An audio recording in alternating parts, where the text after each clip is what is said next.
nomads who believe in paganism don't symbolically release animal spirits during during rituals. How would you describe it? They would reenact it, is what they're trying to Okay. say. Like the shamans would Okay. Yeah. Yeah. That makes more sense. reenact the sacrifice, basically. I just don't see that as happening. You know what I mean? Now, there have been occasional speculative claims or misunderstandings about human sacrifices in Siberian indigenous practices, often stemming from earlier explorers, anthropologists, and missionaries who misunderstood the symbolic nature of the rituals. That's basically what the deal was. It all started because, like all of these early explorers and anthropologists from way back when, and the missionaries, they just misunderstood the symbolic nature of it. And they took it as like human sacrifices. Um, Now, if I can find any kind of evidence of that taking place, then I'll be the first one to say it. You know what I mean? But I can honestly tell you I've never came across anything that even suggests that they did or do human sacrifices or anything. Which, by the way, is a bit strange considering the the geographical area they're in. You know, I mean, I'm not gonna lie. A lot of that was taking place up there in that region, and especially down on the Russian, what do they call that? The Russian, I, the Russian, Steps. the steppes. Yeah, the Russian steppes. Hmm. It was very common in that region. So it does seem odd. Um, so I don't know for sure. I just haven't found any evidence to back up any of those claims. So, but I do find it odd that they never participated in it coming from that region. It does seem to be pretty strange. Um, Now, the thing of it is the Dyatlov Pass incident um, also contributed to myths surrounding the Muncie. Had a lot of profound theories suggesting ritualistic involvement. These speculations have been debunked according to a lot of people, as the Muncie's spiritual practices emphasize harmony with nature rather than violence or harm to humans. Um, that is true to a lot of extent from everything that I've covered there. But also, you have to understand as well, like there is a difference between the Mansi and the other ones. I keep forgetting their names. The common. Yeah. Uh, So, yeah. So, yeah. I keep forgetting their names, but they weren't the same. Like they don't accept you. You know what I mean? Like because of the treatment, I guess that they went through with the Soviet Union, the Conti. Yeah, the Conti aren't the kind of person that you go up to and ask for directions. You know what I mean? You just stay away from them. So um, that's one thing, and then you put like you put the whole protection thing when it comes to their spiritual beliefs. Okay, um, that's what I'm talking about with the Conti especially.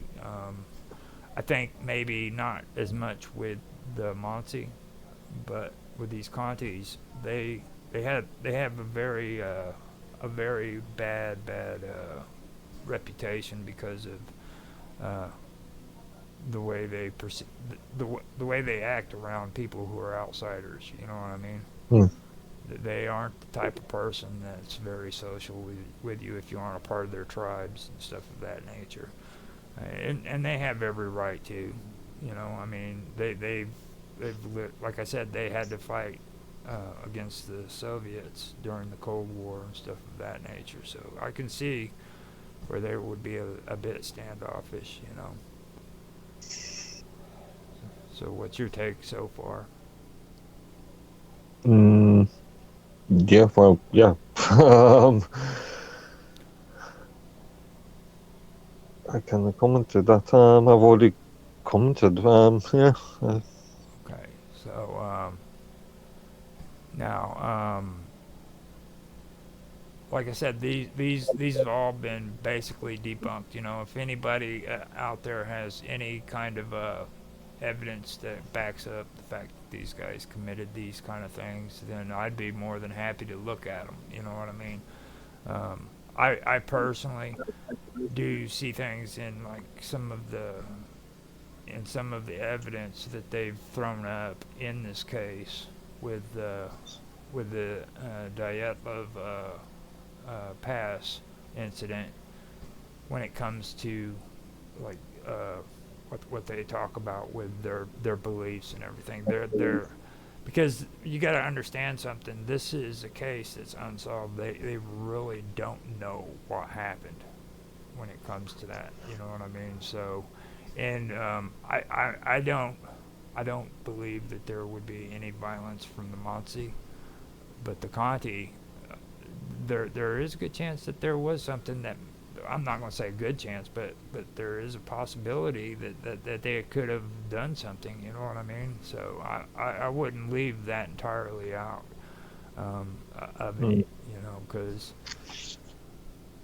um, it's just really it's really a compelling story. You know. And it's like I said, I honestly believe this could have possibly been one of the biggest mysteries of the 20th century. To be honest, it really was. Um, now, the we already went over everything that concerns the Russian Christianity and the Russian Orthodoxy, how it influenced the Munster and all that. And that happened during the 17th century, but many of their traditions um, and their beliefs and practices, they still persist. You know what I mean? They still practice them and everything. Syncretism, that's something that we always talk about. Everybody that comes onto my show always talks about synchronicity and syncretism and all mm, this stuff, you know, and that is something that's common. Uh, um, they believe in that. Um, they incorporate Christian saints um, and rituals. They're all incorporated into their pagan framework. You know what I mean? So you have this culmination of synchronicity. Um, you have Christian saints, and then you have a lot of the Orthodox rituals that are all being incorporated with their pagan beliefs. So that's basically what it is. So they're basically, like we said, you know, in South America, how they practice that way. Um, mm, so Nazi, basically, they people didn't really know much about them. Okay, they gained attention because of the Dyatlov Pass incident, and that happened back in 1959. But usually, man, people didn't know anything about them. Now, getting back to this incident that happened in 1959, it involved 9 hikers. Okay, and these hikers, they perished under mysterious circumstances, and this took place in the Ural Mountains. Just so if anybody doesn't understand what we're talking about, I'm coming back to where we're starting out. So this is what happened in 1959, and that's the reason why we were talking about the Monsi and the Conti. And during the investigation, there were accusations that were made that these people were involved in the situation. So that is basically everything that I wanted to mention about that. Now, um, with everything that I pointed out there, what's your feedback on that, Mark? on all of it. Like, In what context? when it comes to these mysterious deaths, okay? Do you think that there's a possibility that maybe they would have been involved in it in some way? There's always a possibility. Doubtful, but there's always a possibility. Um, no, for me, it's like I said, I don't believe the Mansi people were involved. I do believe that maybe the Conti would have been involved, but that would only be because of like the way they've been treated, in the past for the last 100 years about their beliefs and stuff. And they actually went or fought against the Soviets because of that. So there's a lot of hatred going on there too. So it's like I was telling Mr. Robot when he was in India. He was talking about wanting to go into these small towns, and I told him, I was like, you need to be careful. Don't go straying off to these little villages, because a lot of these people in these small villages don't want outsiders coming in and sleeping in their empty buildings. You know what I'm talking about? It's like locals don't like that shit. I mean, even here in the United States, it's like freaking. Well, yeah, I can think of plenty of small towns where I am with the same sort of attitude. Yeah, I mean, it's just so. I can see that. Now, the next thing I want to talk about now is I want to get into the tent. Okay, now this tent that was found, it was discovered damaged and half buried in the snow. Now, Mm. investigators noticed that it had been slashed open from the inside, according to the investigators. They said that in the initial investigation, they found that the tent was slashed from the inside, and that to them suggested that the hikers had fled in a panic. That they literally cut their tents open and they fled from whatever was taking place. So they slashed it from the inside and fled in a panic. Now, tracks in the snow led away from the tent, but all of these tracks were disorganized and inconsistent, okay? As if the group was running in different directions. Now, the thing that I noticed. Oh, wait. I think we have a comment. Oh, is that you? Yeah, no, yeah. Was that you who made that? Yeah, I'm just wondering if it'd be a good idea to split this stream into two streams, We could. because that's quite a lot of information there in relation to the religious or the cultural sort of backgrounds. Now, I could start it up and get us into the tent at least and get through this area. Okay. Um, Yeah. Now, they did have.